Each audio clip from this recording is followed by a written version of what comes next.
Pernambuco teve um índice de 21% e o Rio de Janeiro, 11%. Essas informações estão na pesquisa Onde Mora a Impunidade, que acabou de ser publicada pelo Instituto Sou da Paz. É a terceira edição anual desse estudo, que busca consolidar o Indicador Nacional de Esclarecimentos de Homicídios como forma de reduzir a impunidade dos crimes contra a vida e também ajudar a levar mais racionalidade ao sistema de justiça criminal no país. Para a gente entender melhor essa pesquisa, sua importância para o debate sobre segurança pública, sobre o sistema de justiça criminal, sobre a defesa de direitos humanos no Brasil, nós estamos hoje com a diretora executiva do Instituto Sou da Paz, a Carolina Ricardo, e também o assessor de projetos do Fundo Brasil de Direitos Humanos, o Pedro Lagata. O Fundo Brasil, inclusive, tem uma linha de apoio dedicada à justiça criminal que apoiou a realização dessa pesquisa do Instituto Sou da Paz que a gente discute hoje. O Pedro já está com a gente, acho que a Carolina está terminando de conectar. Oi, Pedro, seja bem-vindo. Tudo bem com você?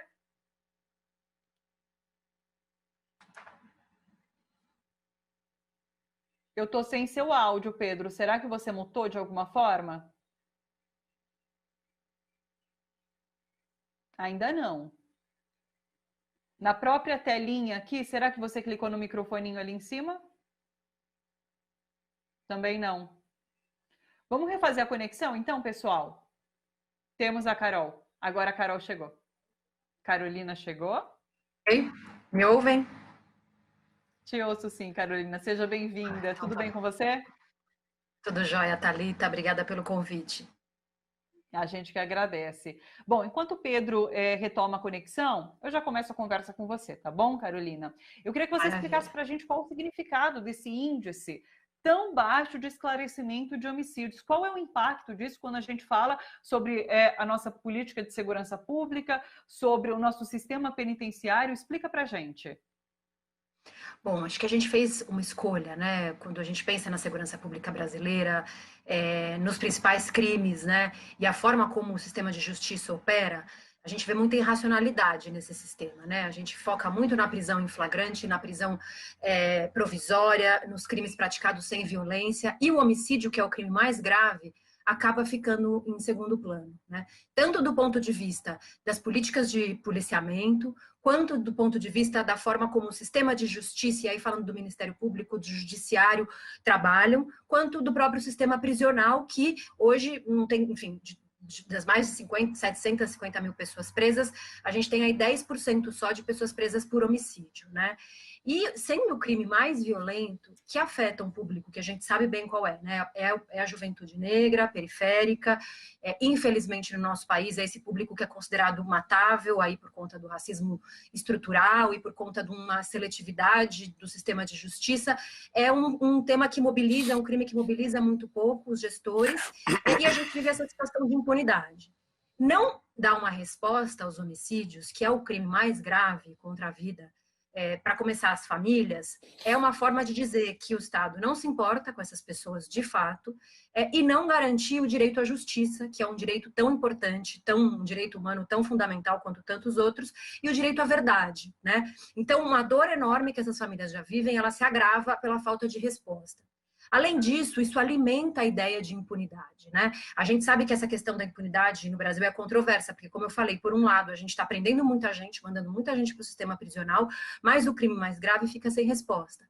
Então, alimenta essa questão da impunidade, uma descrença no Estado, que também legitima outras formas de resolver conflitos, que muitas vezes são violentas, né? Então, toda a dinâmica do crime organizado, a dinâmica de milícias, enfim, se começa já há uma descrença natural. Com a impunidade de homicídios, essa descrença aumenta e a gente cria espaço para que outras formas de resolução de conflitos não republicanas, vamos dizer assim, emerjam e ganhem força. E, por fim, eu acho que ao não esclarecer os homicídios e a gente não chegar exatamente ao autor, a ideia não é só dizer assim, precisa punir, prender o autor. É claro que ele precisa ser responsabilizado, mas mais do que isso, a gente precisa ter informação.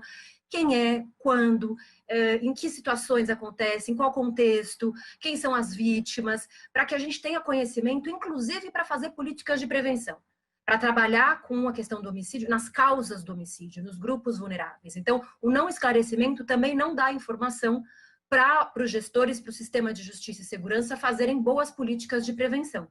Então é muito grave, acho que são consequências muito sérias a gente não priorizar a resposta aos homicídios no Brasil. Com certeza.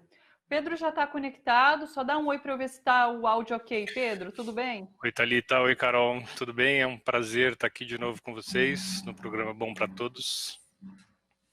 Prazer é nosso, Pedro. Pedro representando o Fundo Brasil de Direitos Humanos, o Fundo Brasil que nos proporciona, inclusive, essas conversas quinzenais às segundas. Pedro, conta pra gente por que o Fundo Brasil considera estratégico, inclusive, para a defesa dos direitos humanos, manter ativa uma linha voltada para a justiça criminal, que apoia pesquisas como essa realizada pelo Instituto Sou da Paz. O fundo é uma fundação privada que nasceu para trazer recursos, né, para a sociedade civil, sobretudo mais próxima à base dos movimentos sociais.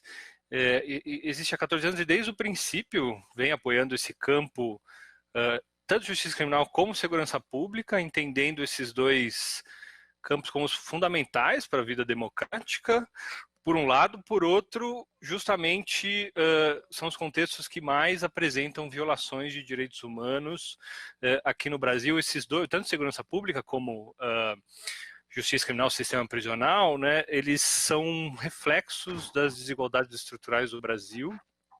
E enquanto esse ponto, né, reproduzindo e aprofundando as desigualdades estruturais do Brasil, que o fundo entende como absolutamente estratégico fortalecer a sociedade civil para enfrentar esses contextos de violação sistemáticas que são de difícil combate, que vem se aprofundando ao longo do tempo, né? A gente já falou aqui antes sobre o quão racista, o quão sexista, o quão seletivo é o sistema prisional e o sistema de segurança pública, né? Só basta a gente ver quem é preso, quem é morto pela polícia, quem é alvo, né, dessa estrutura que se conecta. Eu falo que segurança pública e sistema prisional, mas é uma estrutura que está conectada. E daí a gente vê enfim, os problemas que esses sistemas representam. Então, para o fundo sempre, e aí a partir dos últimos anos, a gente aprofundou esse trabalho em parceria com a Oak Foundation, uma fundação internacional, desenvolvendo um programa especificamente voltado para pensar o sistema prisional, com vários detalhes, enfim, que acho que aqui não chega o caso, mas entendendo que o sistema prisional é um problema que vem se aprofundando e um problema por si só, um problema que afeta a sociedade brasileira como um todo, né? Não é algo que é só feito a quem, de alguma maneira, é claro que ele impacta mais determinadas pessoas, mas tudo que essas violações significam em termos de insegurança pública, em termos de impactos para a sociedade como um todo, tornam esse assunto muito estratégico para o Fundo Brasil e justificam, né, e trazem a necessidade de um programa especificamente voltado para esse campo. Vou voltar com a Carolina. Carolina, você falou na sua fala anterior sobre o objetivo de uma pesquisa que mostra essa realidade, não é dizer que a gente precisa apontar e prender culpados, enfim, mas é trazer racionalidade para esse sistema. O que seria essa racionalidade? Ela é palpável? São mudanças que poderiam tornar mais eficiente o sistema? Uhum.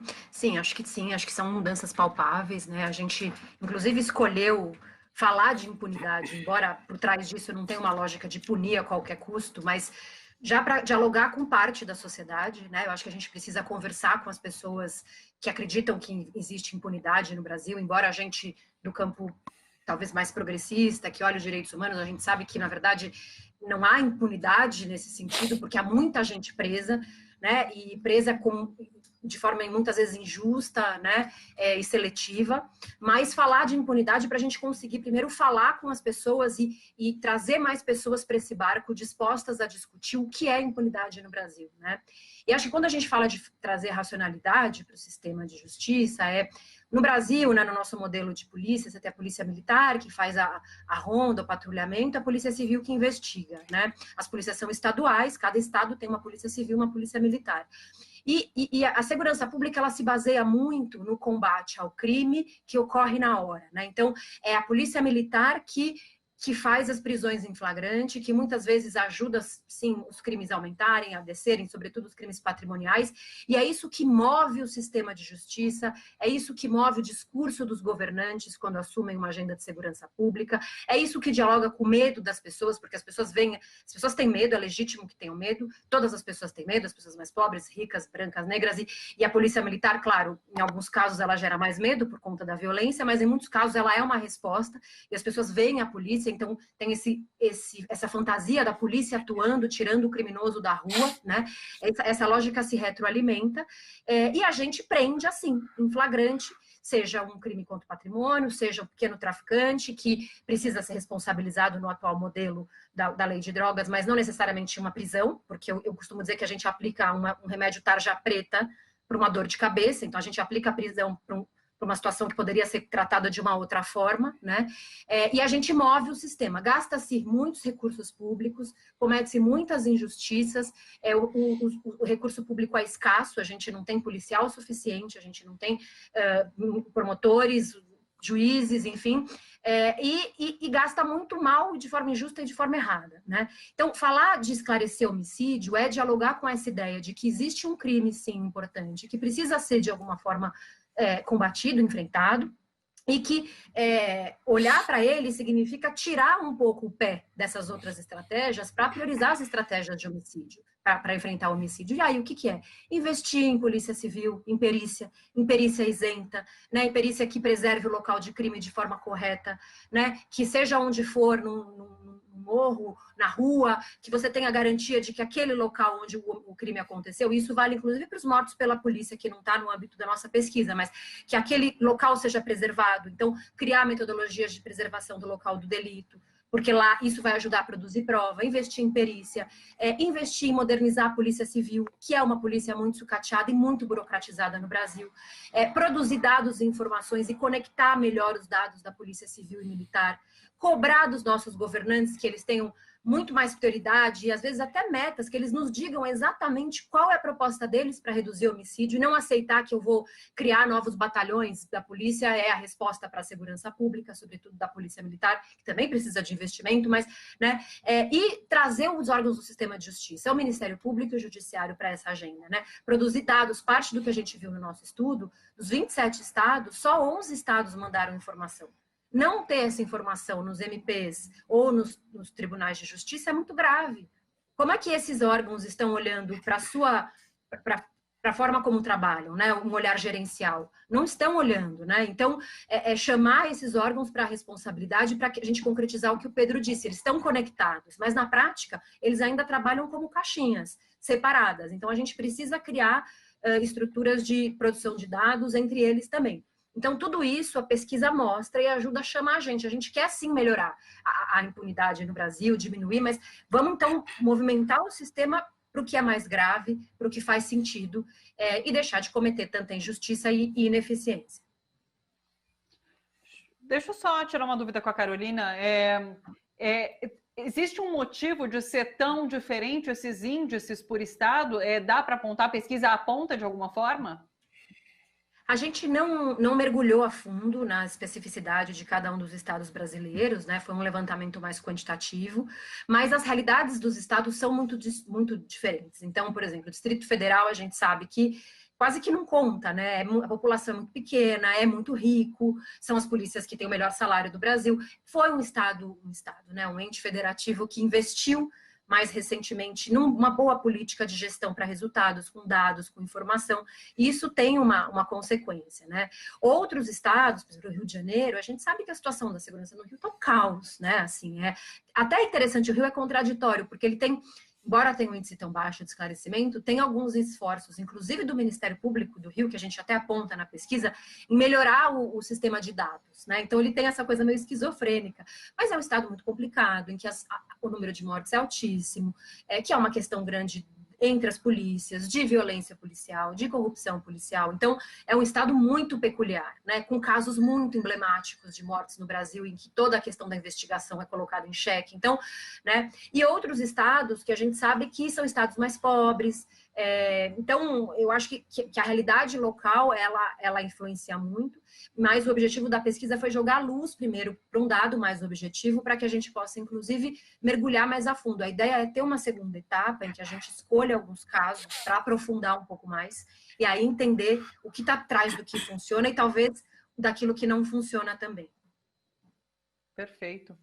Pedro, você falou um pouquinho sobre por que é importante destinar essa linha de apoio voltada para a justiça criminal. Eu queria agora que você falasse um pouquinho sobre as ações atuais do fundo nessa linha. Legal. E é ótimo estar aqui conversando com uma apoiada desse programa, né, com o Instituto Sol da Paz, com a Carol. O fundo, acho que tem duas coisas que a gente pode comentar, né? Para além desse programa, fora dessa parceria com a OAK, o fundo sempre investiu no tema, e até hoje a gente investiu quase 2 milhões de reais nesse tema específico, e dentro desse programa, até o final de 2021, o fundo vai ter investido um pouco mais de 15 milhões, ou seja, a gente tem apostado muito no fortalecimento movimento antiprisional enquanto movimento, pensando na necessidade de mais gente trabalhando nesse campo, as organizações com condições de fazer um trabalho sistemático e mais conectadas, trabalhando de uma maneira mais coletiva.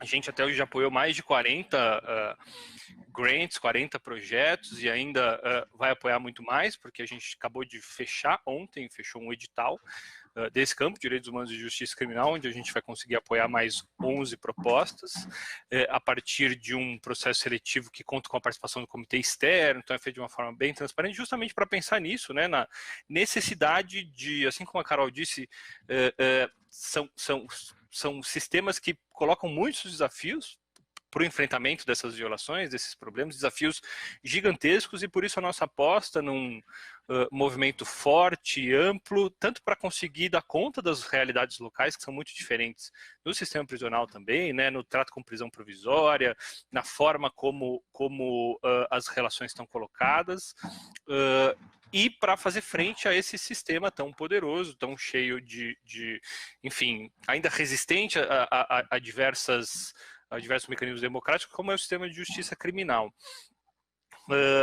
Então, essas são as principais ações do fundo nesse campo, e essas ações vêm dando frutos muito interessantes nos últimos tempos. Acho que esse relatório é um deles, né? Justamente essa nossa aposta em oferecer condições, digamos assim, para esse trabalho sistemático, que as organizações vão construindo as suas estratégias e chegando a pontos muito interessantes, como o Sol da Paz chegou, né, de uma proposta de reorientar o modelo de policiamento do Brasil, que a gente sabe que é absolutamente problemática, a aposta na prisão em flagrante nas polícias militares, por um lado. Por outro lado, a gente tem visto, eu acho que dá para dizer isso, que a quantidade de atores se dedicando ao tema e fazendo frente às violações que são patrocinadas, digamos assim, por esses dois sistemas que a gente menciona, tem crescido, tem se conectado mais. A gente tem iniciativas como a Agenda Nacional pelo Desencarceramento, como diversas outras redes trabalhando, inclusive agora com toda essa questão do Covid, né? Então, de certa forma, cremos aqui do fundo que esse trabalho vem gerando frutos muito interessantes e que por isso a gente tem apostado tanto nisso. Perfeito. Carolina, queria fazer uma última pergunta para você. Dá para a gente discutir um modelo, um patamar de solução de homicídios que seria viável aqui no país? Existe esse modelo que se busca de esclarecimento de homicídios? Olha, é uma pergunta difícil, né? Assim, é claro, para a gente chegar no modelo do indicador, né, que é, enfim, a quantidade de denúncias oferecidas pelo Ministério Público sobre a quantidade de crimes ocorrida. Então, por exemplo, em 2017, nesse último relatório, a gente olhou todos os homicídios de 2017 e viu quantas denúncias foram oferecidas pelo Ministério Público em 2017 e 2018 para aqueles homicídios de 2017, né? Para a gente chegar a esse modelo, a gente fez muita pesquisa, inclusive benchmarking internacionais, olhando um pouco o que os outros países fazem, e a gente percebe que tem uma diferença grande em outros países. Eu estava até olhando Por exemplo, nos Estados Unidos tem uma organização que faz esse acompanhamento, a média lá é de 66%, né, dos homicídios esclarecidos no período, eles olharam vários anos, né? E tem uma outra pesquisa, um levantamento do NODC, que olha o esclarecimento por regiões, por continentes, né? E o melhor é o europeu, com 92% de homicídios, mas eu acho que é importante ter essas referências, mas eu acho muito delicado a gente falar num percentual padrão. A gente ainda não dá para dizer isso, porque a gente está entendendo o Brasil ainda. Eu diria, e foi muito interessante, porque a gente fez um lançamento, uma matéria, né, grande desse projeto, e do relatório, e o que chamou a atenção que a gente construiu a matéria foi muito para falar não só do percentual dos homicídios esclarecidos, mas dos dados, os estados que mandaram os dados. A gente tem, para as 3 edições do projeto, da pesquisa, só 4 estados mandaram os dados em boa qualidade ao longo desses anos. É muito pouco, né? Então, a gente tem outras coisas para falar, talvez antes de chegar num patamar ideal de esclarecimento, que é, a gente precisa ter dado, o Ministério Público precisa produzir, precisa organizar, a gente começa a chamar também a responsabilidade do Ministério Público, o Conselho Nacional do Ministério Público, que é um parceiro,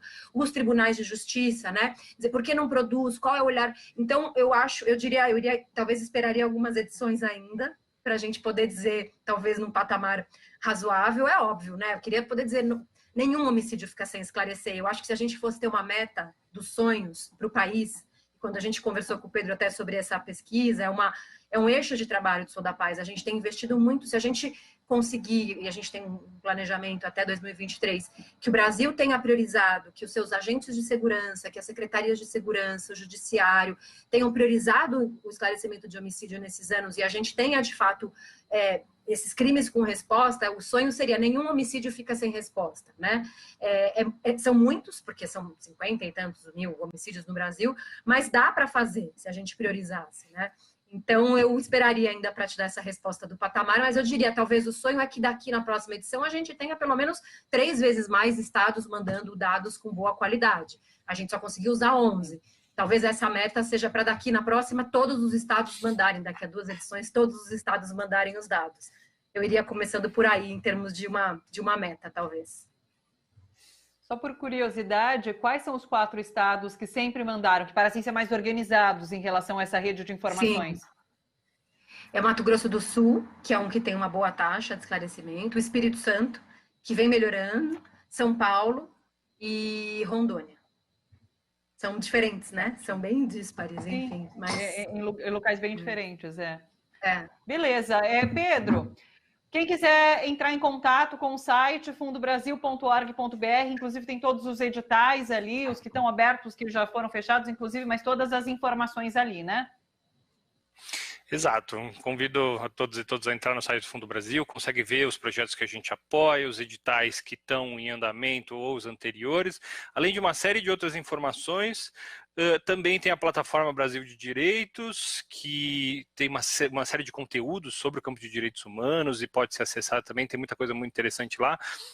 Muitos deles produzidos pelas nossas parceiras e parceiros, então é uma excelente referência para os debates que estão acontecendo no campo de direitos humanos. E quem quiser entrar em contato por qualquer outra razão, pode mandar e-mails para informações@fundobrasil.org.br. Nós vamos ficar muito felizes de receber o contato de vocês. Perfeito. E parabéns Pedro, ao Instituto Sou da Paz pelo relatório. Agradeço demais, Fundo Brasil, por mais essa participação, por proporcionar mais essa conversa aqui para a gente. Carolina, muito obrigada também. Parabéns pelo trabalho de vocês. E a gente volta a se falar numa próxima. Um beijo para vocês. Boa tarde. Beijo, gente. Eu que agradeço. Tchau, boa tarde. Tchau, tchau.